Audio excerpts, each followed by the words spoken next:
Welcome back to my channel. This is Jacqueline Edwards, and as always, I am delighted you are here. Thank you for watching my videos, for sharing the content and your comments. I truly appreciate you. So this week, of course, I'm going to be building on the conversation, building on the premise that the Lord blesses us to be fruitful, to multiply and replenish the earth. And I still cannot get past the blessing of the Lord to be fruitful. And it's because of my childhood fascination with seeds, with trees, and with fruits, right?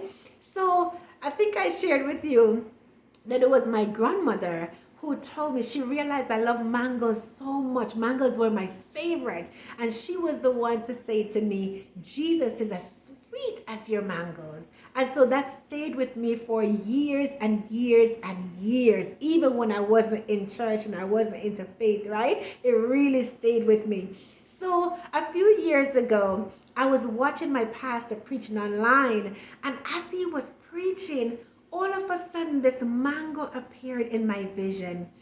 And in this mango, I saw where the worms were going inside the mango.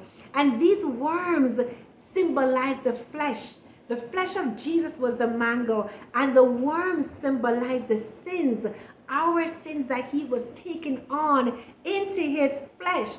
But what was so strategic to me, I saw where the worms couldn't get to the seed inside the mango. The worms that represent our sins that he took on in his flesh could not penetrate the cast, the seed inside that mango. So when Jesus went down with all our sins and he went down to Hades and he died, that cast opened up. And inside that cast is called the pit. Is the new life, the new trees that's going to be coming up, right? And the new trees represent all of humanity, that Jesus already took on the sins of the world for each one of us, went down and died, and new life springs forth. To me, that is just so amazing. When that came to my understanding, it was so mind-blowing, right? But we know that Jesus Christ is a teacher, and he shows us through patterns how we can follow what he did. So you and I, we have the same sins that has come inside our minds, come inside our flesh, and has eaten up our joy and our peace and our happiness. But our Father is so strategic that he has placed so much inside of us. So much inside of us is just waiting to burst forth and germinate, right? But if you hear the key thing that Jesus did, he had to die. That is so exciting to me. He had to die so new life can come up. So the same thing like Jesus did, like Jesus had to die, so do we have to die for our original selves to come forth. Something got to give. Something got to give. We can't do the same old anymore. Something has to die for new life to come forth. So in making this really real and tangible to you now, it was a few years ago. Me and my daughter, I used to go to work and come home at a certain time, and I would call her on the phone coming through the park. I'm calling her, okay, make sure you're on the left side of the sofa. I'm going to be sitting on the right. We're planning this thing out because we were addicted to Scandal.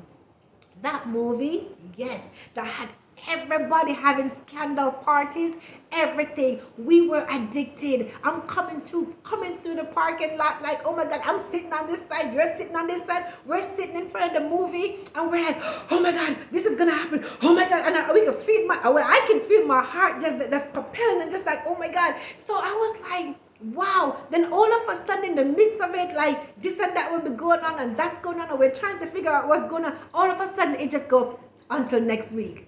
And our hearts are still racing like, and one day something happened.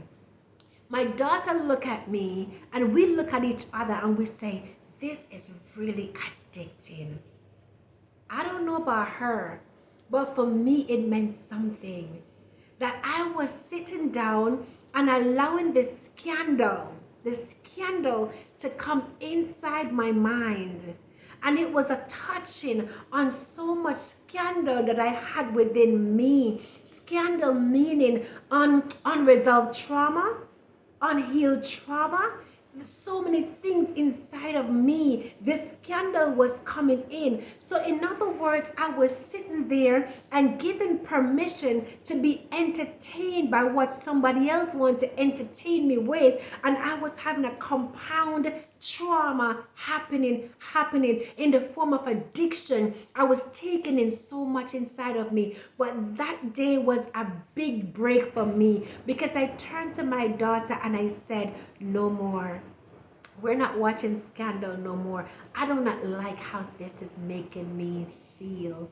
Well, I would be happy to tell you this has been well over 10, 12, 13 years ago. I still have not watched television.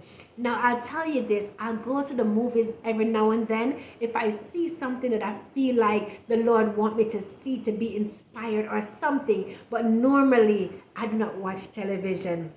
Now, in saying that, what has that done for me? I have put to death something. I put to death something to be entertained. To be entertained by what the world want me to feel entertained by, I put to death. And what I find that did for me in turning off the television and not watching television, it allowed me now to feel the trauma. It allowed me to feel the scandal that was happening inside of me. And one by one, I started to pull them out, starting to really think about them, starting to think about the root cause of them, starting to think about different things. And I was working it out.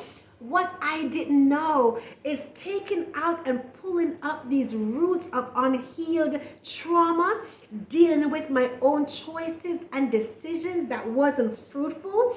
I was able to see now, well, I'll take that back. I didn't see it at the time, but what I didn't know, I was making way for new life to come forth.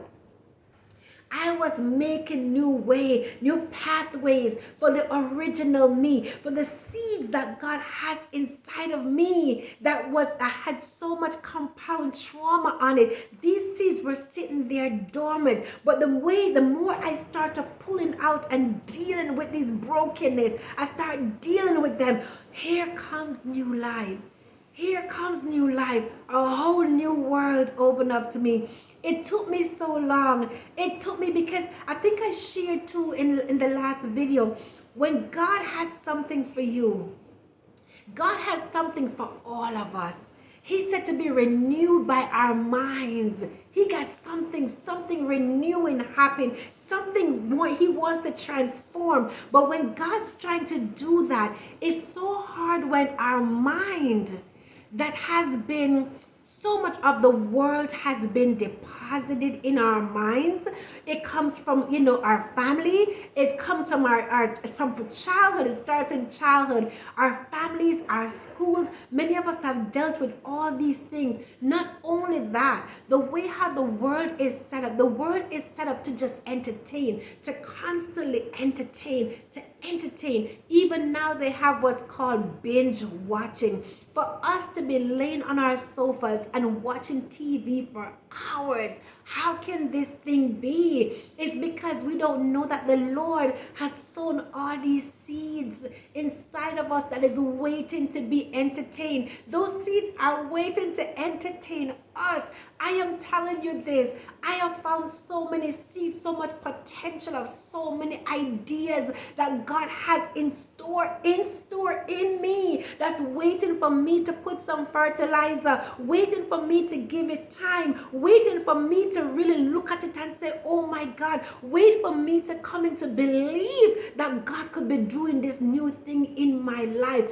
I don't know about you, but this thing is so amazing. It showed the awesomeness of God. It showed how strategic God is, that he loved us so much that he knew that we would be going through the same things he had to go through, whether it's betrayal. You know, we see what he went through, being humiliated, being beaten, all this stuff. He knew that we were going to go through that, but he said, no, the God we serve have a strategy. The God we serve is the one that put a new seed inside all of us, and all we have to do is bring it to death. We had to die to something to become something else. Oh, this is so exciting. It's so exciting. So my question to you, and what I'm asking you to do this week, is to really look within yourself and say, what else? What do I need to put to death?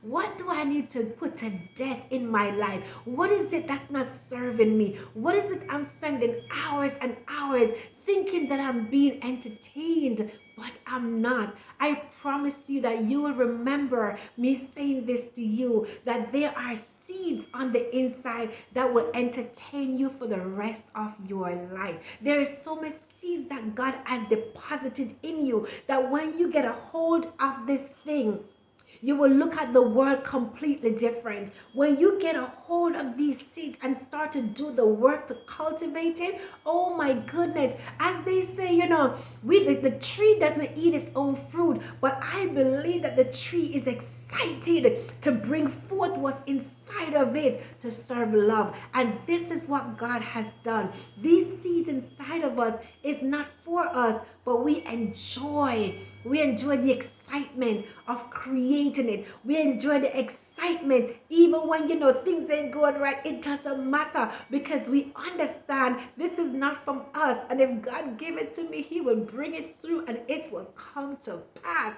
So, oh Jesus, this is so good. It's so good. It's so encouraging. I pray that it bless you. I pray that you will just sit down and ponder about it. But I'm telling you, every single one of us have seeds that is sitting dormant on the inside and waiting to entertain you. We do not have to be entertained once a week. We do not have to lay down binge watching anything.